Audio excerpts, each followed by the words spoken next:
Hello again. So in the last module we were talking about trust in teamwork, and hopefully you've managed to get some sense of how to start bringing trust and openness into your team, and you've had a go at that. In this module we're just going to start talking about really putting all of that into practice and really starting to work hard at teamwork. Now, teamwork is a choice. Teamwork, though, takes energy, time, commitment, and that comes from you as the leader.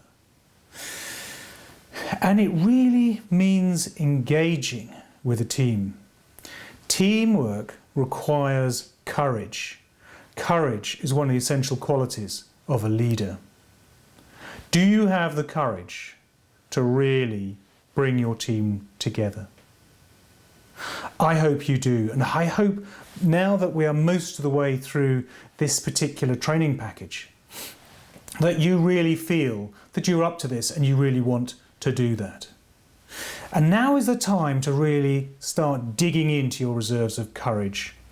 And as you do, you will find that you build courage as you move forward. So today it's about asking yourself, is my team really a team? And do I have the capacity to really bring my team together into a high-performing team? So if you look at the text, we've got a little assessment sheet. And I'm going to ask you to go through that and go through it as an individual. And then, if you've got the courage, ask the members of your team to go through it as well. And then ask your team to come together and have a discussion about what comes up for them. Now, this will take courage. If your team is a large team, if your team, and you're willing to admit this, isn't the best performing team there is, you may well uncover difficult issues. You may have some difficult moments. But this is part of building trust. This is part of building the openness. This is part of building the commitment that you seek. This is also about building that openness so you can have that constructive dialogue. It's part of building the framework so that you hold each other accountable. And once you get there, it's part of the process of achieving results. So this is all part of the process. I'm not underestimating this. This is going to be a challenge. This is going to require courage. But if you are to be a good leader, if you are to be a great leader, if your team is to be a high-performing team, then you need to dig into your courage, your reserves of courage, and you need to engage with your team and have that discussion.